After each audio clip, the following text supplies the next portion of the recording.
Hello, my name's Hemingway Jones, and welcome to this very special edition of my Hemingway Jones show.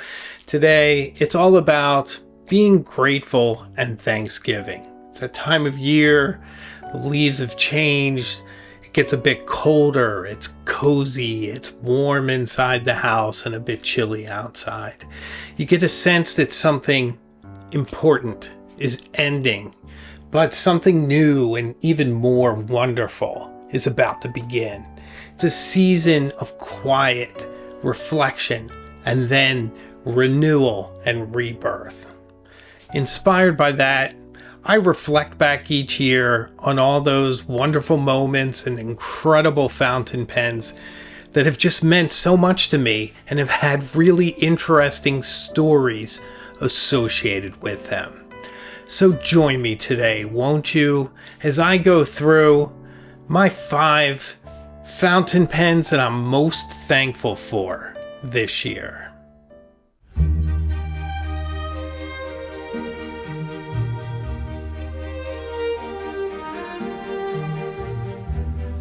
My first fountain pen I'd like to share with you is a fountain pen that's both very special and very special to me. This fountain pen is a one of a kind. There is no other one like it out there. This is a prototype fountain pen from Ben Walsh over at Gravitas. This is a rather large pen that is beautifully crafted out of carbon fiber. Carbon fiber has such an interesting feel to it. It has a certain warmth. You can feel a bit of grain, yet it's also somehow quite smooth. Also beautiful to see how the different pieces come together. Plus, this fountain pen is a piston filler fountain pen, which I absolutely adore. I personally love fountain pens that have an integrated design, that you don't have to disassemble too much to fill. It just seems a bit more elegant, and I love that about this. Plus, it has an ink view window, which is very nice. It has a blackened steel nib. It's quite large. It's just fun to form words with it. It's got a bit of stealth. It's very precise, has a little bit of line variation just in the way the nib is cut, and it's just a joy to express yourself with this pen. It's very comfortable, very well balanced. This was a pen that Ben Walsh just literally gave me at the DC Pen Show. He and I connected one afternoon. We had a very long conversation. I learned so much about him and his passion for making these objects, all the different materials, the ways that he's trying to push boundaries. I learned, for instance, that he doesn't like clips. He feels like it just destroys the symmetry. He just loves really tough, really durable pens made out of different sorts of materials, different kinds of carbon, different steel, all of those things. He obsesses over where to reinforce a pen so that it will last probably several lifetimes, which is very exciting. But we had this fantastic conversation. He's such a friendly guy. He's so passionate about pens. I just view this pen now as such a strong symbol of our friendship. I still talk with him all the time. I'm filming with some of his pens. It's just really interesting to learn about them and to introduce them to you, and to have that kind of warmth and connection with someone that you meet at a special event like the DC Pen Show is just so important. I think that's what's so great about fountain pen shows, that you can make these connections and just grow with people, learn with people, and just kind of move your art along. So for me, I adore this pen. I just think it was so generous of him to give it to me. It's very, very special to me. I love that it's one of a kind, and I'll just never part with it. So thank you, Ben Walsh, for giving me this pen. It's just absolutely exquisite, and I'm having a blast writing with it. My second fountain pen that I'm just really thankful for, and this is for the pen itself, and this is the Montblanc Bohme. And the reason that I'm so thankful for this fountain pen is that it came along at the right time. So it was earlier in the year, and I don't want to say I was getting bored with fountain pens. I think it's more precise to say with the same old fountain pen. I wanted something different, something that would push the boundaries and just be a little bit unique, something to sort of rekindle that visceral joy I got when I got my first fountain pen and wasn't quite sure how to use it. I wanted a new discovery. And I saw this fountain pen and it approached me from a different angle. I saw it almost like a little manual watch, like a pocket watch with complications. This pen is a little complicated, not extremely, it's a little bit. It's got a little bit more going on. So as you uncap it and you post it, you really should post this pen. It's quite small unposted. But as you post it, it screws on the back, and that allows the nib to rotate out of its housing. It's a bit like a cuckoo clock coming to say hello. There it is, a beautiful Montblanc gold nib in all of its glory, shining in the light, reflecting as you form your words. Very smooth. This nib is quite nice. If you unpost it and screw off the cap from the back, that nib then retreats back into the body, and as you cap it, that seals it in. Now it also has another trick up its sleeve. If you open the back and then twist, the cartridge comes out and you can pop a new one in or out, which is so convenient.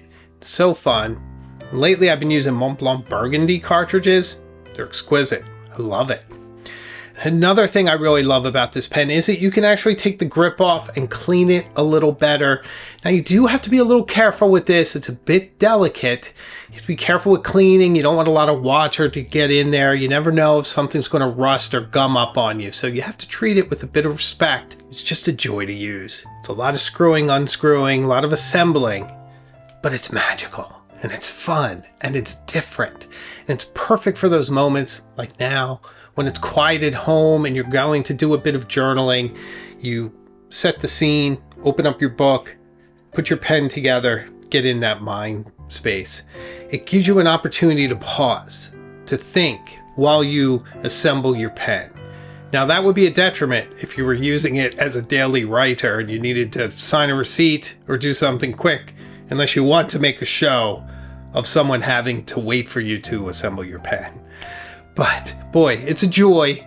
And when I bought it, I got this extremely inexpensive.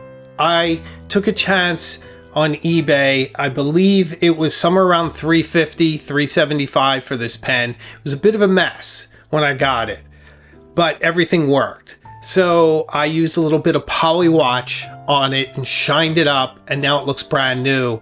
I used a jeweler cloth on the gold, and the nib was fine. I didn't really have to do anything at all there.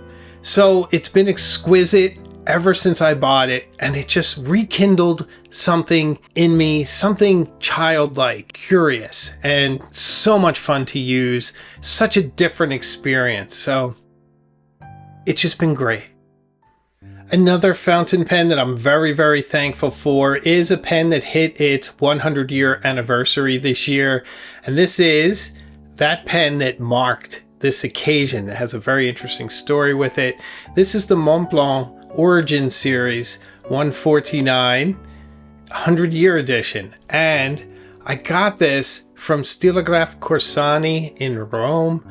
I was introduced through a mutual friend, and he said that he would send me this fountain pen a little early so that I could film with it and to be able to get a video up in time. It was a lot of quick editing. It was over like a 2-day period. It was really interesting and exciting. And with that, just got to talk a lot with Stefano Corsani. He is a gentleman with a fantastic shop in Rome. Looking forward to meeting him. By the time this airs, I would have met him. As a fountain pen now, it is a very interesting and somewhat challenging addition. It does push the boundaries a bit of what we consider a Meisterstück to be. It's got a different sort of clip that goes back to the early days, and it has a marbled cap, which I'm not sure we've seen in a Meisterstück. But nevertheless, I like how it all comes together. It's very different. Mine is exquisite in how it writes. It has a perfect nib. Another thing that's very special about getting this from Stilograph Corsani is that they are celebrating their 100-year anniversary at the same time as the Meisterstück. So congratulations to Stilograph Corsani, to Montblanc for making 100 years of one of my favorite pens. And this is a fantastic fountain pen to mark the occasion, to mark my love for Montblanc. You guys know I'm a little bit of a fanboy, but at least I admit it. I do love the classic ones, and I think this falls right into that category. Wonderful pen. Thank you, Stefano Corsani. Look forward to seeing you in Rome. Ah, Kaweco. Kaweco. How long have I waited for a piston-filled Kaweco Sport?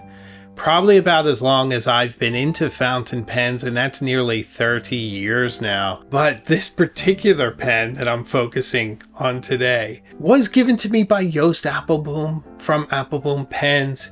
And Joost is a wonderful guy. It was very nice of him to donate it to the channel. It was fun to create with it, and it's been fun to use this pen. It's one that I reach for quite often because it's just perfect now. The Sport can be a little twee. It's one of its strengths, but it can also be its weakness. It's quite light, which makes it very easy to carry, to toss in a bag, to put in your pocket. With this version, it's much more robust. It's made out of aluminium, it seals quite nicely, and it has that integrated design. You hear me speak about it quite a bit. A lot of my pens that I'm really passionate about are piston filled. And then it has just interesting detail, ink level window, which on a pen this size is just so interesting. It's just so well machined that it's there. And it also has some other little tricks, like the cap on the piston fill mechanism will stay inside the cap posted with a magnet if you turn it right.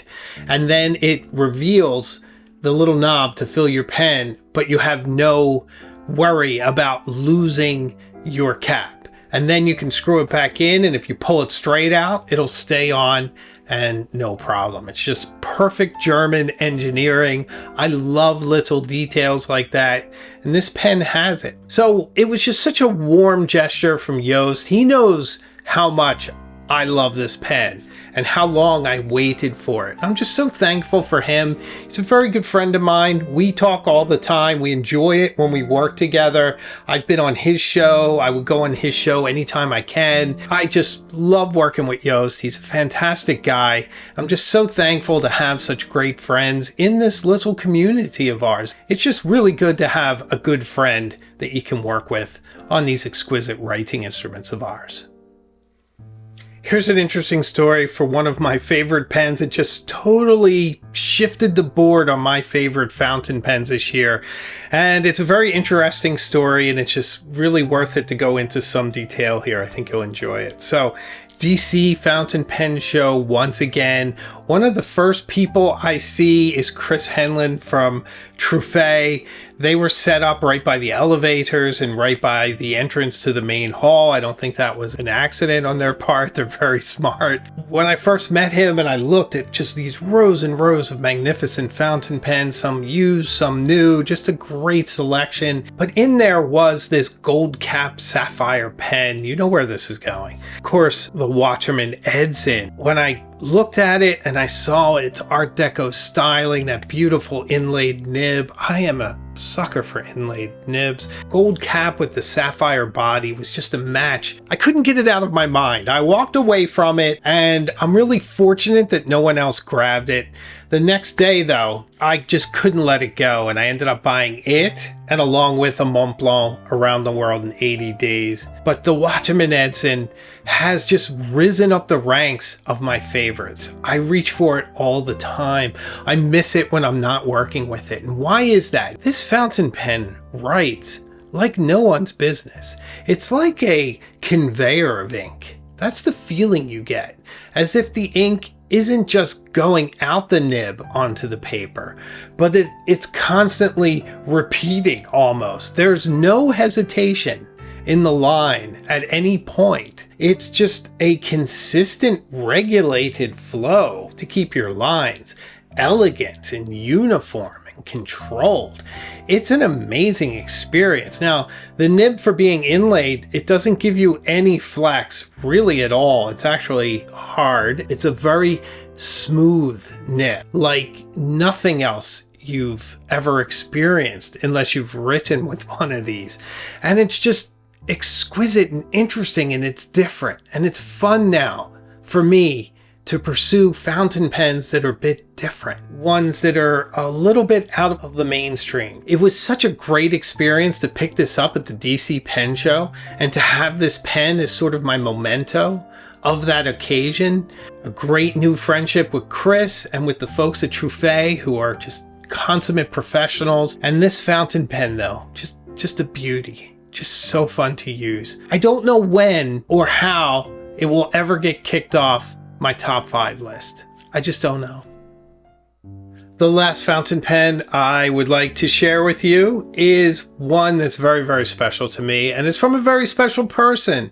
This one came from Brendan Schmidt, who is just one of my best friends in the fountain pen community. Well, earlier in the year, he knew that I'm trying to build up my Pelikan collection, and he just sent a Pelikan M800 to me, and a beautiful black with the blue stripes. It's exquisite. It's fantastic. This M800 is a true everyday pen. It just suits my hands. It's a fantastic writer. It's gorgeous. I just love the blue. So Pelikan just makes fantastic pens. It's a piston fill as well. It was just such a nice gesture from Brendan Schmidt and all the lovely folks at Atlas. I'm still looking forward to getting out to Chicago sometime soon. His friendship means a lot to me. This fountain pen is exquisite, and it's one that I reach for all the time. I just absolutely adore it. So I'm very, very thankful for him, for his support of me and the channel, and for everything he does for you guys. It's just a great company. So I'd hate to get through a show about being thankful without thanking some very, very special people, not the least of which are all the members of this channel. I run credits as part of my videos each week because I just want to show you guys what it means to me, how much it means to me that you keep me inspired, you keep me motivated, you keep me creating, even when the YouTube algorithm is very tough and doesn't support small channels like mine. You guys do, and it means the world to me. Of course, we have the Pen Pal group for Cognoscenti and Illuminati members, so I got to know quite a few of you even better over these last years, so I'm very, very thankful for that. Thanks, guys, for being here. And I'm thankful for my family. You know, you guys, you must know, this channel would not exist without the generousness, the love of my family, allowing me to do this in the cracks of my life. I do these videos sometimes early in the morning, sometimes late at night, whenever I can fit them in the cracks. I'm a very busy guy. I have a full-time career, which I'm very thankful for. And of course, I have a young family that we do quite a few things together. And it's just a very busy life. And YouTube does mean a lot to me, though. This is a creative outlet I need. I love editing videos. And I'd like to thank all of you who watch these videos. Without you, none of this would have any significance. If it wasn't for you, I certainly wouldn't be able to do this. So thanks so much for watching. And I make new videos all the time. Subscribe if you haven't. I'd love to have you. And I'll promise you, as I always do, we'll see each other again very soon. But today and every day, be thankful for everything we have. It's not so bad, huh? It's not so bad. Stay well.